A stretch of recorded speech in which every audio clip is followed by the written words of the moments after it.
Hey guys, welcome back to another video on the channel. So 2021 is looking quite good for MMOs as a lot of big devs are ready to release their games into the gaming market. But we are not talking about them today. We're going to talk about an MMO which recently blowed up in the market with its mobile release. In this video, we're going to talk about Albion Online and if it's worth playing. And I would also talk about the current state of the game and what you can do to enjoy the game. As an Albion player for quite some time, this is a video I came up from my perspective of the game, and if I'm wrong about something, please let me know about it. So Albion Online is now available in both PC and mobile. But is there a difference between these two platforms? Yes. There is a big difference, and I'll get to that in a sec, but I'll just talk about the game first. So Albion Online is a sandbox MMO with a player-driven economy, and there is no class systems in this game, as they say in the ad. You are what you wear. So you could choose anything you like moving on into the game. The game has segregated zones and a pretty decent world to explore, even though it's just a lazy mess by the devs, as most maps are a copy of the other map. Not so much diversity to look forward to, but it's still decent. There are a lot of aspects in this game you could look forward to, like PvP, PvE, trade, and it just goes on like that. And as I just gave a rough explanation of the game, let's just get into the important part now. Is the game worth playing? It's kind of like both yes and no. It's like if you're playing on PC, yes, and if you're playing on mobile, it's a no. Before you storm me with hate, I'll just explain.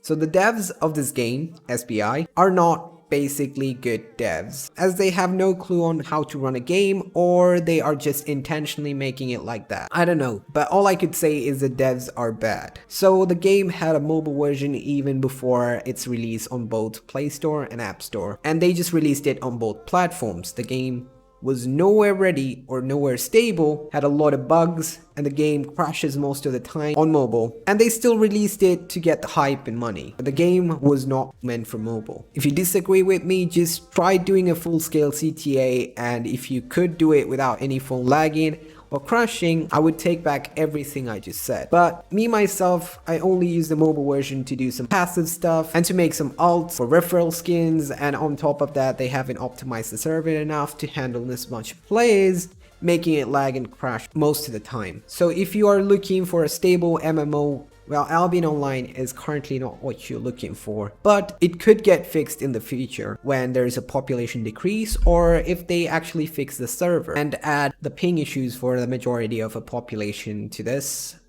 We will just have to wait and see what happens in the future. That brings us to the next big question. Is this game pay to win? Kind of yes and no in this case as well.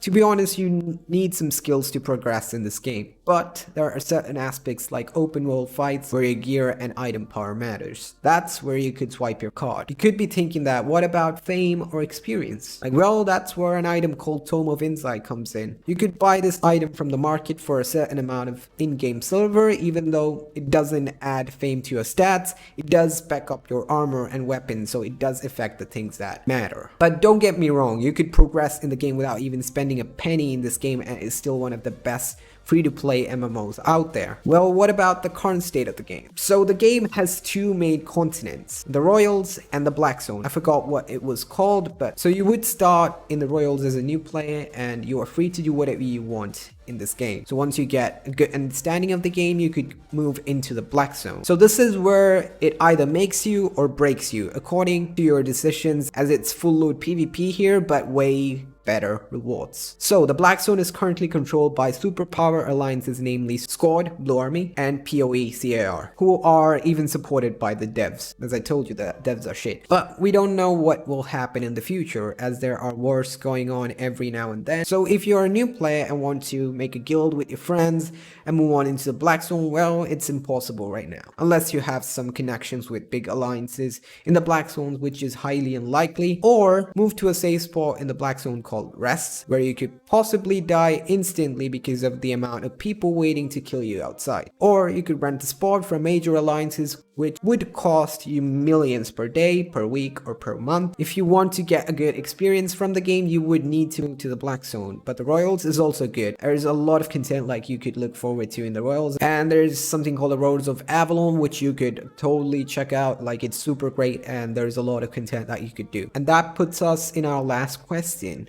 what do you do to enjoy the game or to get the most out of this game? It's quite simple. I'm not going to go full spreadsheet shit, but the most simple thing that you could do, or I could say, is join a good guild that has black zone exposure. Note that never apply to the guild in-game, as good guilds never accept in-game applications. Either use Discord and join the Albion Discord, or use Reddit to find guilds which suit your playstyle, and there would be players who are willing to teach you stuff, and it's way better than seeing guides on YouTube, but I still would recommend to watch some guides of it in the beginning of the game. If you want me to make such a video, let me know down below in the comment section. I'll happily do it. And that's my perspective of the game, and that's kind of like everything I wanted to say for like the new people and people who are like pretty into the game but who have not, you know, yet to experience the black zone content and stuff. But like, this is like a basic understanding of Albion Online. I have not, you know, gone into big explanation here, so like you could get an idea of what the game is from this video. So that's it for the video. Let me know down below in the comment section if you want me to cover any type of content from this video in this game or from any other games, and I'll happily do it for you guys. And that's for it. So please leave a like, subscribe to the channel, and if you guys could follow me on Discord and give me ideas, I would be super happy. And that's for it. Peace out.